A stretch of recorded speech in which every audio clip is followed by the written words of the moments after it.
my garden. Yes. There's a big storm brewing behind us. We hope. You've been telling me all about those clouds because you used to work in the RAF. And yes, it's absolutely sweltering. It's the hottest day hot in the UK. But I hope you don't mind. I thought you might just have a quick chat and talk about what you've been writing and, you know, what's coming up. Right, okay then. Do you want to ask a specific question or shall I just launch myself? Launch some yourself. Sort of runaway liner? Launch yourself like a runaway liner. Okay, so what did I do today? Yeah, good point actually. This morning I was working on the third Elizabeth Cage book, which is very nearly finished. That is called Long Shadows. It's very nearly finished. There are just 4 or 5 giant plot problems to resolve.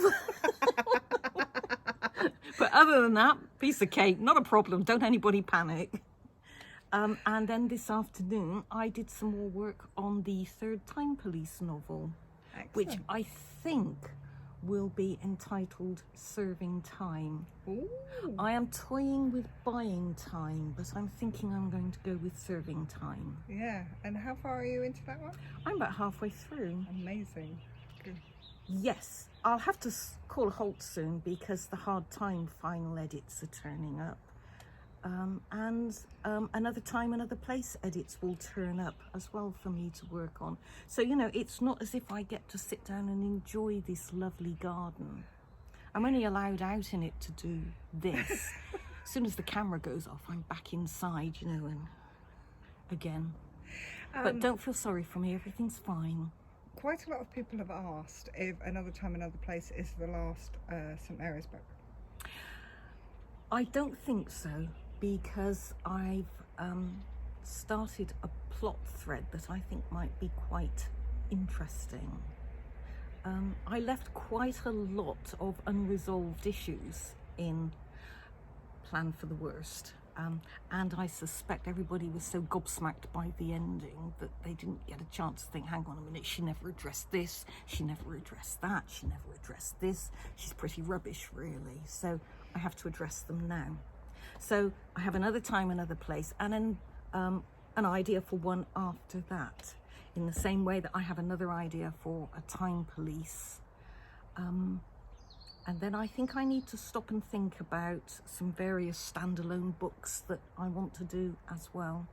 And a couple of Regency romances as well. You did mention that you also had an idea for a 4th Elizabeth Cage book. I did. It's a very tiny idea at the moment. It's a little bit slight to build a whole story around, a whole book.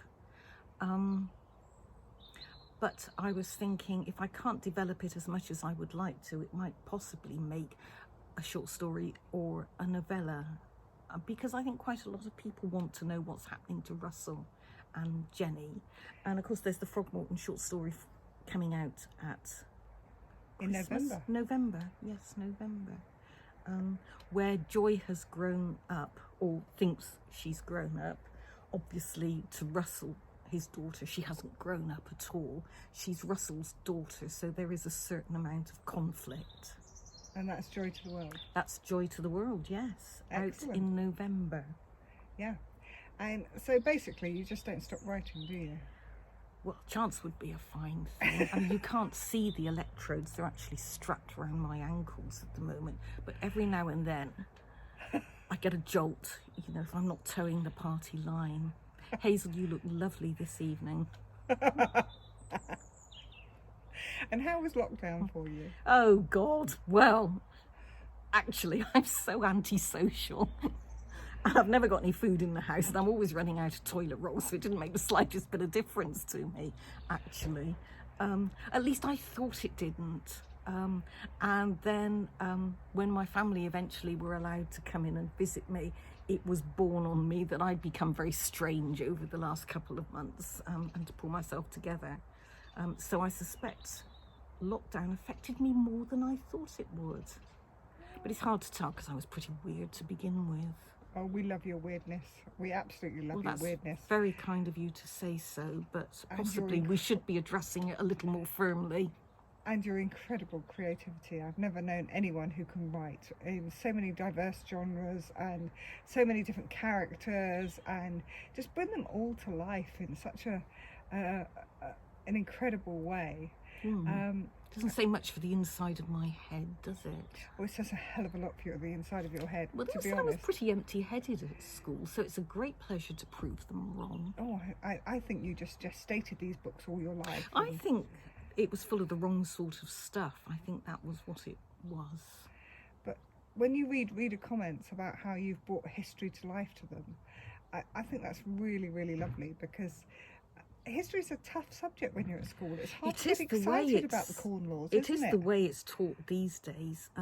When I got to secondary school, we started off with the Greeks, and then we went on to the Romans, and we did the Stone Age and Stonehenge, and we did all sorts of fantastic things. And then I got to 14, and of course, in those days, you started selecting your subjects for O-level. I confidently selected history, thinking it was all going to be fabulous, darling.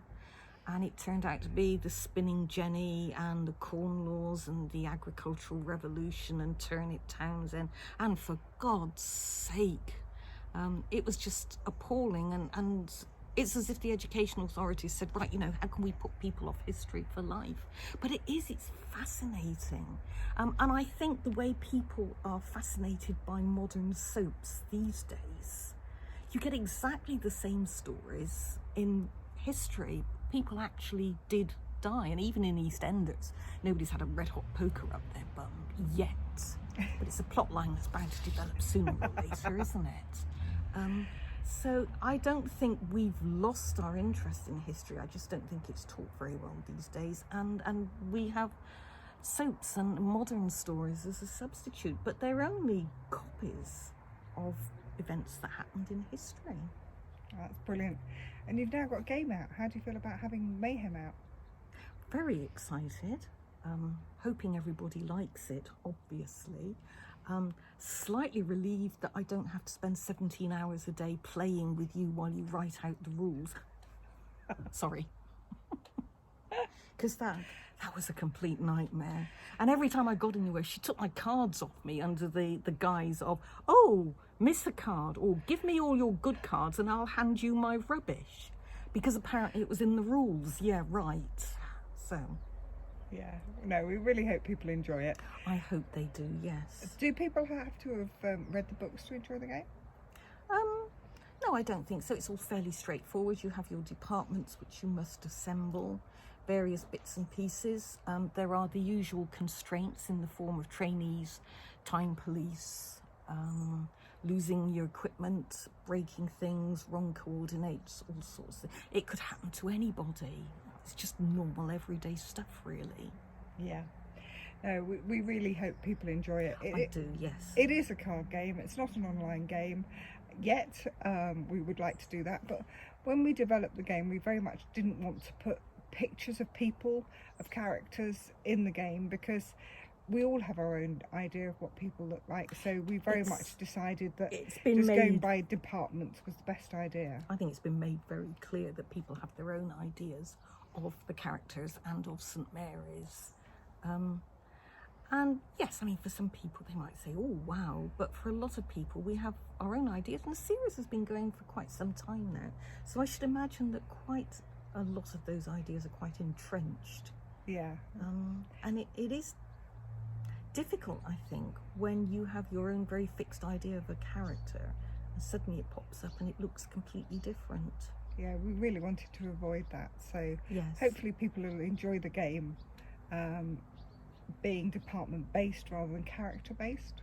Yes, I hope so. Can I take a sip of wine, or are you going to switch the current on again? No, I think a big slug of wine's very much deserved. Well, we did think about doing some more Q&As, but we thought this might be more fun. But if anyone has any questions they would like to ask Jodi, then please just put them in the comments below. Looking at the clouds behind us, and over there, someone who used to work in the RAF will now tell us all about them and how soon the storm's about to come. Who's that then? Oh, that might be you. Oh, right. Sorry, third party. Well, actually, they're not now. They've developed. There were big cauliflower-shaped clouds there, cumulonimbus, which were building up quite nicely. And as I warned you, because this happens quite a lot, they've all gone off somewhere else. They're dropping their payload over Gloucester or Bristol, I suspect. Which is a real shame, because it's absolutely scorcho here and we could do with a break in the weather. But wherever you are, I hope you're having a good time. And please put your comments below. Polite ones. Yeah, only polite ones. And any questions. Take care. Bye-bye.